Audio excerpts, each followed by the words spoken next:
Hello and welcome everyone to this week's Gold and Silver Club end of week review for the 18th of October 2013, presented by myself, Phil Carr, and Nick Kalsi at the Gold and Silver Club. Today we will be reviewing the latest developments in the commodities markets. We'll be analysing the week's performance. During the live session we will cover an end of week summary for gold, silver, oil and the commodity currencies. We'll be looking at the top trades of the week. We'll be covering live market commentary and technical analysis also, as well as looking at all the key news in the week ahead as well, and covering any of your questions that you may have today too. Okay, so gold this week has been very interesting, particularly within the last 48 hours or so.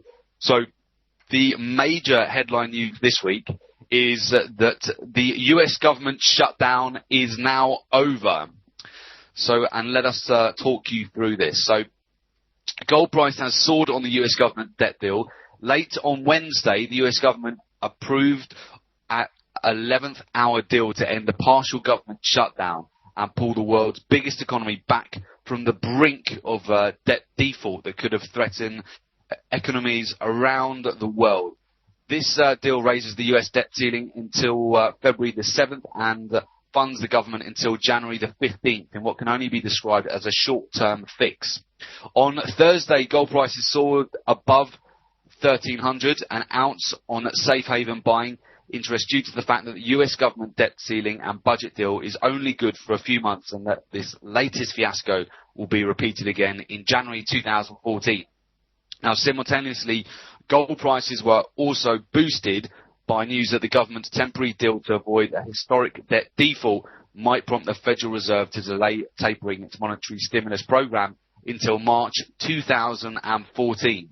So this news was also very supportive for gold prices, and we will take a look at the gold charts very shortly. So right now the markets are uncertain about the long-term impact of the government shutdown on the US economy. The latest estimates by the credit rating agency Standard & Poor's suggested the US may lose as much as minus 0.6% of GDP in Q4 due as a result of the standoff, and such a scenario is likely to keep the dollar under pressure. In fact, the dollar has broken through some major support this morning, so we will take a look at that because that is bringing down some USD Canadian dollar with it.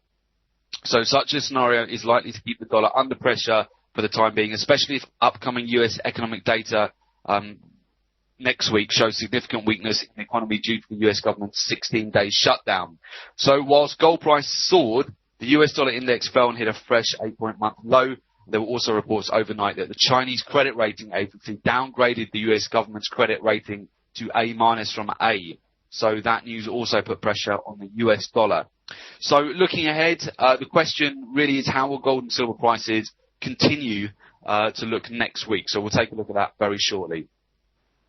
And before we do so, I'm Phil Carr, professional trader, trainer and speaker. Just a little bit about about the Gold and Silver Club, the background of myself and Nick Kalsi. So professional trader, trainer and speaker. I'm the co-founder and director of the Gold and Silver Club. I specialise in teaching people how to make money from trading the most lucrative financial markets in the world: gold, silver, oil, and the commodity currencies. I've trained thousands of individuals to become independent traders and successfully manage their own investment portfolio. I'm responsible for the research and development of the Gold and Silver Club trademark strategies that have a proven track record of generating returns for traders, and also regularly contribute to a number of financial publications and speak at numerous trading seminars, webinars, and workshops. Joining me on the call, helping answer any of your questions today, is Nick Kalsi. Nick is a professional trader, investment analyst and speaker. He began his career within private wealth management in 2002 before making the transition into proprietary trading. Prior to co-founding the Gold and Silver Club, Nick spent over 5 years coaching professional fund managers and traders internationally for some of the world's top-tier hedge funds and investment banks. Through his first-hand relationship with some of the world's most successful traders, discovered the formula, the mindset and tools that give any individual the definitive edge to trade in any economy, and also regularly writes for a number of global business and financial publications and appears frequently with myself on financial television. Okay, so that's a little bit of background on myself and Nick Kalsi at the Gold and Silver Club. So we're just going to switch across and have a look at the price of gold right now. So currently, looking very interesting. Gold is trading at $1,321 an ounce. So spiked up significantly from where we were this time last week. Remember last Friday, we actually hit lows of 1,254. So we've had quite a surge over the last 48 hours. We'll take a look at the charts very shortly. Now, in terms of gold seasonality, where we are at the moment, well, we have seen this typical move that we get in October. If you have a look at the charts, actually, we've been downtrending for the majority of October after we hit highs in September. So seasonality has played out rather well again. We are coming towards, we're on the 18th of October now, so coming towards the third week, really, of the month now. So where we are in terms of seasonality for the gold market, it is correlating quite well with what we would expect in terms of a relief rally at the moment. We're back. We're certainly quite far away from the lows at the moment. I'll show you the technical chart shortly. Typically, seasonality-wise, towards the end of October, we do see a little bit of a lift going into the beginning of November. Mid-November, we normally see another fall just before Thanksgiving, and then we see the prices also rally along with equities. Moving into mid-November after Thanksgiving, right into December, alongside what is known as the Santa Rally with equities. So that's what we'll be looking at. Obviously, we'll keep you updated on seasonality on a weekly basis too, but that's where we are at right now. Looking at the US dollar index, just took a snapshot of this about 10 minutes ago, and this is the US dollar index just breaking through support this morning. So it's dragging down USD Canadian dollar with it. We're seeing certainly that's supportive for gold. We're not seeing gold give back any of its gains from yesterday at the moment. So if this continues, if we do see the US dollar index continue to break down today, we're most likely going to see higher prices on gold and silver. USD Canadian dollar will fall, and we're already at 4-month highs at the moment on Australian US dollar, and New Zealand US dollar is also breaking out to the upside. So we'll talk you through those very shortly, all these correlations, but very interesting market developments over the last 48 hours or so. So before we do that, we're just going to talk you through the top trades of the week.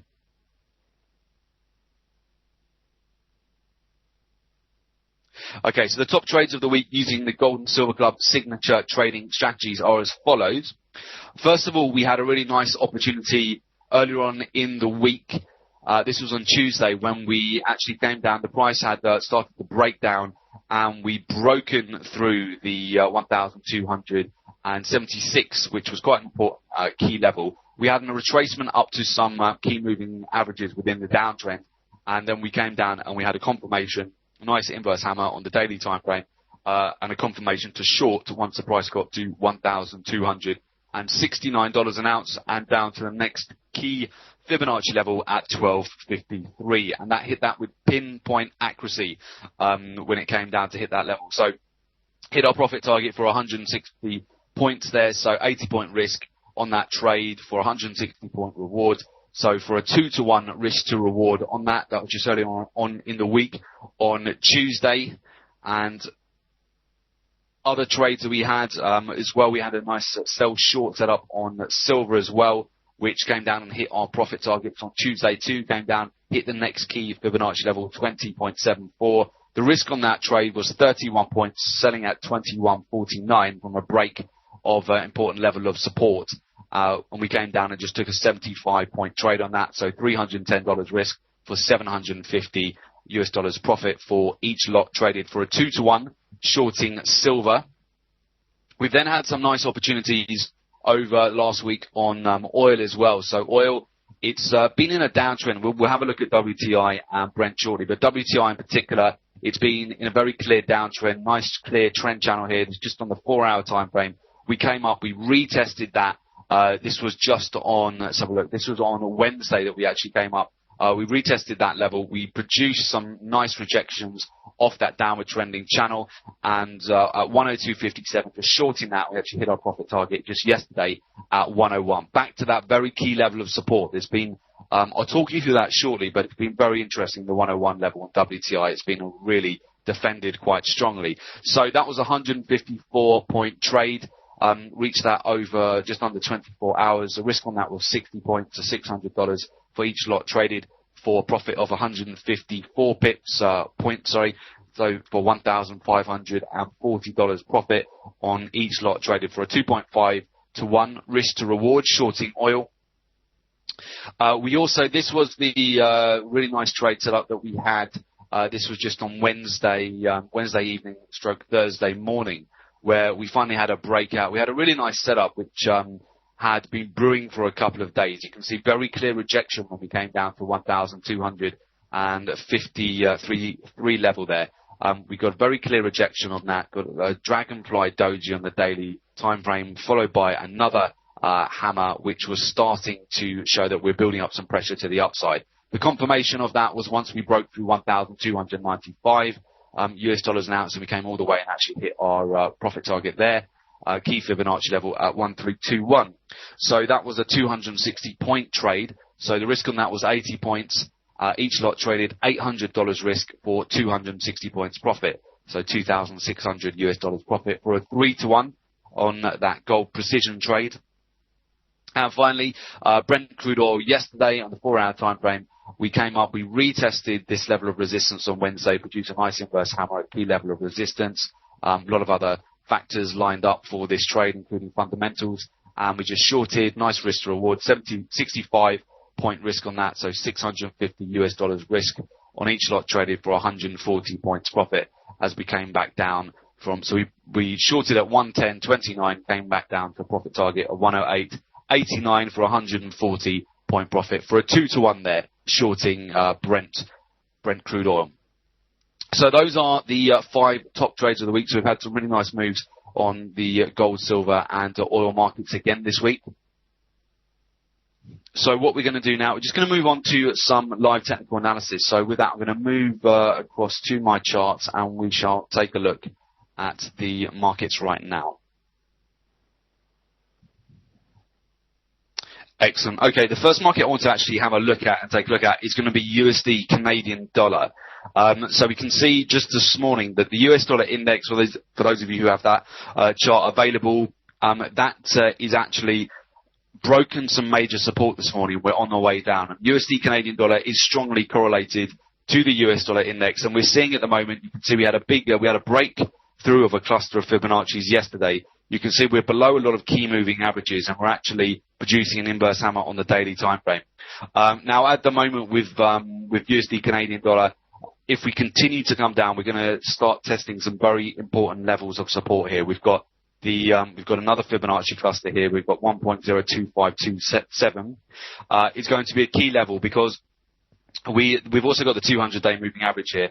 And if we come down and we retest this level, if we break it, as we saw, we tested this level on the FOMC statement where they came out with no taper back in September, and you can see back here where we broke this Fibonacci level, we came down very short and sharp for quite a nice sharp move, about 75 pips on that downward break of Fibonacci. So we're going to be keeping a very close eye on that. If we do break 1.0252 on USD Canadian dollar and we break the 200-day moving average, we could be in for quite a nice fall to the downside. So we will be paying attention to that.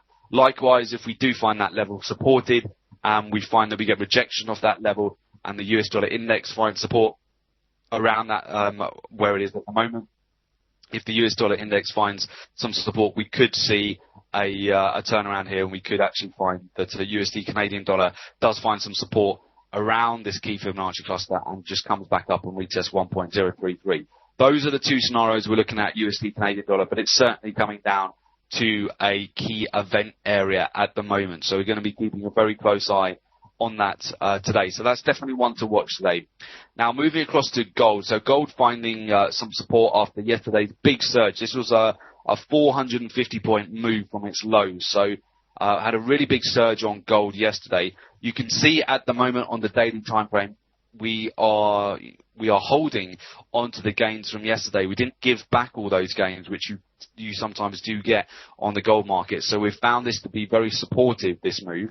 We closed above this downward trend channel, which had been forming really since the end of August, and we closed above some important moving averages as well. So the next key levels to be looking at above now are going to be, again, this cluster of key levels, so 1,333 through to 1,342. This is going to be the next level really for gold to get through in order to do some damage. So it really needs to, we could easily see it spike up to these levels today, but it does need to break above these levels. Really, if it can break above 1,342 and make its way back up to 1,353 in the next week or so, we could start to carve out a bit of a bottom in the market where we are right now from the 15th of October. If it can do that, if it can work its way up to start really producing some solid moves from here. If we do find rejection around these levels, it'll be just we're going to continuation of the downtrend. We've got some key moving average here as well. If we get some rejection around the 1333 to 1342 level and it just can't break it, we may see a continuation and they're going to come back down and retest levels below. But at the moment, it's looking good for gold. Good close, strong. It's holding on to its gains. We're probably, if we do get a continuation to the upside, these are the levels to be looking at. 1333 to 1342 are going to be the near-term levels for gold right now. Moving on to silver. So silver putting in a similar move. It did hold on to a lot of its gains as well. We also had a nice breakout on silver too. You can see this very strong dragonfly doji on the daily time frame here. We broke above a key level, which was on Thursday, and you can see that was just above 2140. And we had a nice breakout, and we look to be on our way to 2122 here. So I would looking at silver here, it's pretty strong. I would say we're probably going to come up to retest these high levels here, 2122 to 2250. Got some key moving averages here, and also 2250, a very important level for silver. So I will be monitoring these as the next levels to get up to. If we can break above 2250, then we might start to see a lot more buyers get involved in this market and push the price back up to $23 an ounce. So silver's got a bit of work to do, but it's looking good. It closed above key levels yesterday, and got a hammer on the daily at the moment, so it's looking fairly on the bullish side at the moment. Now moving across to Australian dollar and New Zealand US dollar. Australian dollar, it's almost done it now. We saw this breakout occur yesterday, and we were targeting this next key Fibonacci above 0.9699. What a move. So it's breaking out to 4-month highs at the moment. It looks really set. It's hardly got any work to do now in order to hit that level. It's about 30 pips away. We're probably going to get resistance just above here, where we've got 0.9699 important moving average just above here as well. So I would be looking at some resistance just above here. I wouldn't be if you're just not got any trades already on Australian US dollar. It's a bit late to get involved at the moment because it's really the move. As we've discussed on previous webinars, we've been trading all the way along. We've been getting in long as we've had opportunities to do so, and now we've finally broken out. But we're almost at a key profit target at the moment. So monitor Australian US dollar. I would say it's probably going to come up. If you're in this position at the moment, 0.9699 is going to be a very key level. We've got a couple of Fibonacci's there as well, bit of a cluster of them. So I would have a look at this key level of resistance next for Australian US dollar. And we'll be looking at that next week, how it's going to react from that level of resistance. New Zealand US dollar, same situation. We've come up. We broke out as well. Just yesterday, we broke out from the 3-month highs, really. We've broken out. We're on our way to 2013 highs at the moment. We haven't got too much work to do here. Just looking at the weekly time frame, this is the high, really, for us to break out to next 0.866 here. But where we are at currently on New Zealand US dollar, it's looking, you had a bit of a retracement yesterday, came back, almost tested 0.8438, got a hammer on the daily time frame. It looks like we could still, if we see the US dollar index continue to fall today, we could just explode to the upside, really. And we've got quite a lot of potential resistance coming up as we get past 0.85 level.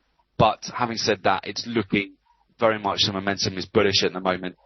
So we might get a further move to the upside here, but we're going to start encountering some resistance once we get above 0.850. But it's looking very much on the bullish side still at the moment. So we'll monitor that on the US Open in a couple of hours' time. Moving across to Brent and WTI. So let's have a look at Brent at the moment. Brent, you can see we have found some support at a profit target level yesterday, just at the 108. Let's just clear that up for you. the 108.88 level.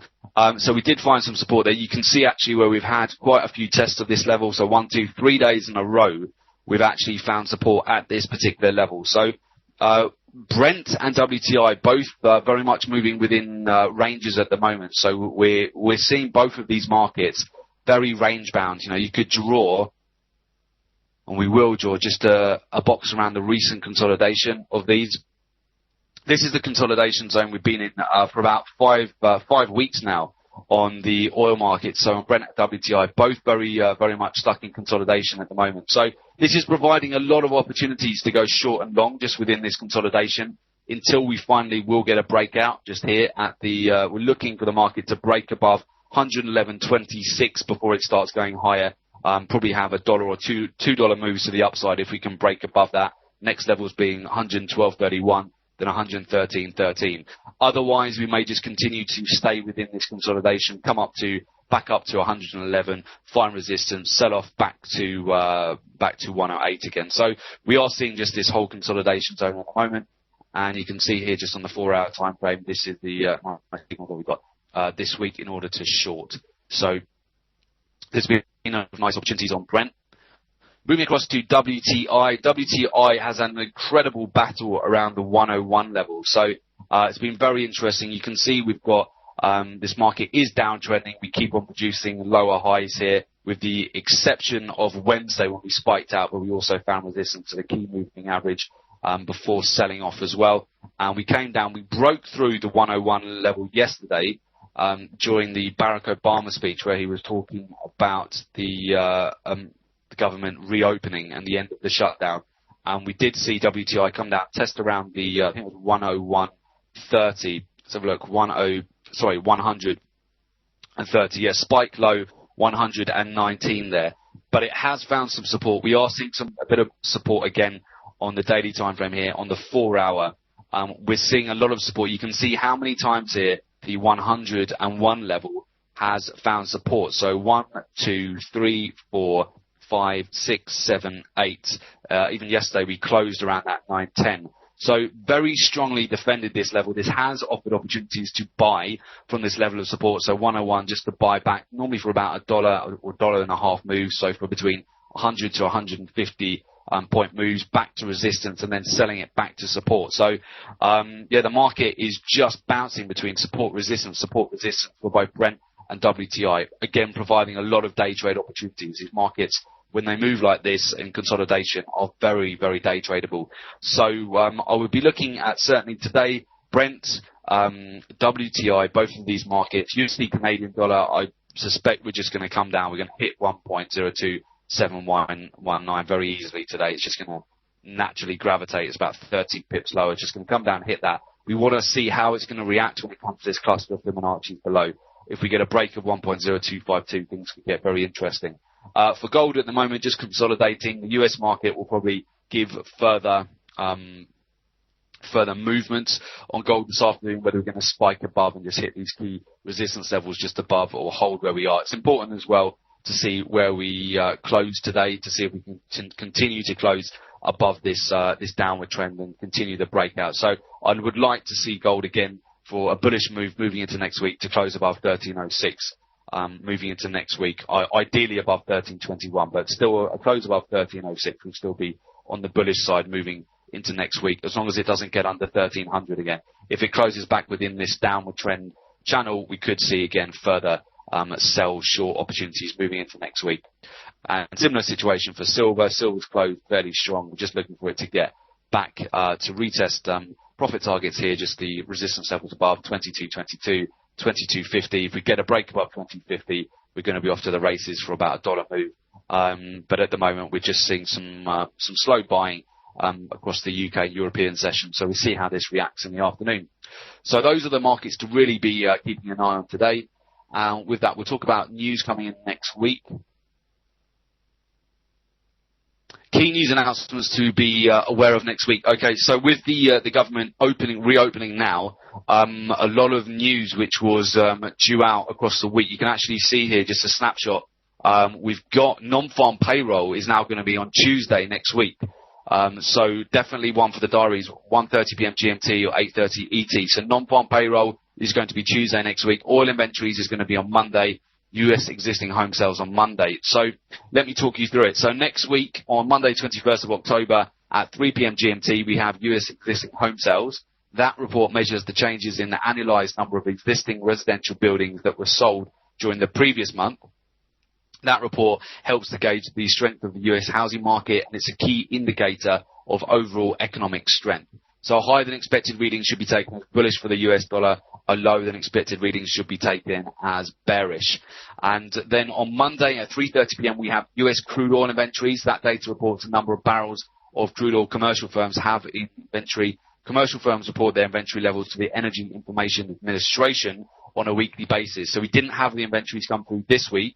So Monday is going to be important for your Brent or WTI oil trades. A higher than expected reading should be taken as bearish for crude oil, and a lower than expected reading should be taken as bullish.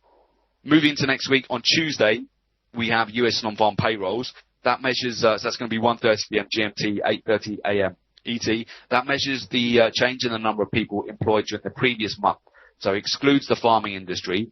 Job creation is the foremost indicator of consumer spending and economic activity. A higher than expected reading should be taken as bullish for the US dollar, while a lower than expected reading should be taken as bearish. And that's, of course, important again because the US dollar is inversely correlated to gold and silver prices. Also next week, so US natural gas storage is going to be on Tuesday instead of Thursday. So for those of you trading natural gas, the Energy Information Administration, the EIA natural gas storage report measures the change in the number of cubic feet of natural gas held in underground storage during the past week. So while this is a US indicator, it tends to have a greater impact on the CAD due to Canada's sizable energy sector, and that's important because the CAD is correlated to oil price too. So that's going to be Tuesday, 3:30 p.m. GMT, 10:30 a.m. ET. Next Wednesday, the 23rd of October, we have the US Import Price Index. That measures the change in the price of imported goods and services purchased domestically. A higher than expected reading should be taken as bullish for the US dollar, while a lower than expected reading should be taken as bearish for the US dollar. And that's important because of, again, USD is inversely correlated to gold price. Moving into Friday next week, we have at 1:30 p.m. GMT, 8:30 a.m. ET, we have the US Core Durable Goods Orders. Now that report measures the change in the total value of new orders for long-lasting manufactured goods, excluding transportation. A higher reading indicates increased manufacturing activity, so a higher than expected reading should be taken as bullish for the US dollar. A lower than expected reading should be taken as bearish for the US dollar. And again, that's important because of the inverse correlation to gold prices.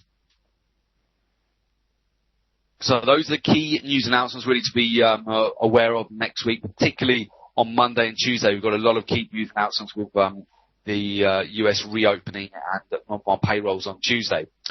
Okay, so for those of you who are interested to take their trading really to the next level, you can find out more about our Gold and Silver Club Masterclass programs and also our live trading room access and our members forums. To get exclusive access to these, you can find out more at the Gold and Silver Club. Join www.jointhegoldensilverclub.com to request information on the Gold and Silver Club live trading room programs. Or, of course, you can contact us at our London, New York or Johannesburg offices. So for London, it's just +440207 193 0403. For our New York office, it's +1646 808 0403. And for our Johannesburg office, it's +27 11 083 8403. Or, of course, feel free to email us office at thegollandsilverclub.com. And just very simply, here is the form to request further information. And finally, do make sure you take advantage and subscribe to our newsletter at www.goldandsilverclub.com, and you'll receive free weekly gold, silver, oil, and commodity currency news, live market analysis, and prices. So do make sure you take advantage of that. Okay, so it sounds like we're in for another very interesting week next week, with all of the news now being released from Monday and Tuesday onwards. So, guys, wish you good luck for the rest of the day's trading. Have a great weekend, and we will catch you back here same time next week. Okay, so take care, guys, and we'll speak to you on the next one. Cheers. Bye-bye.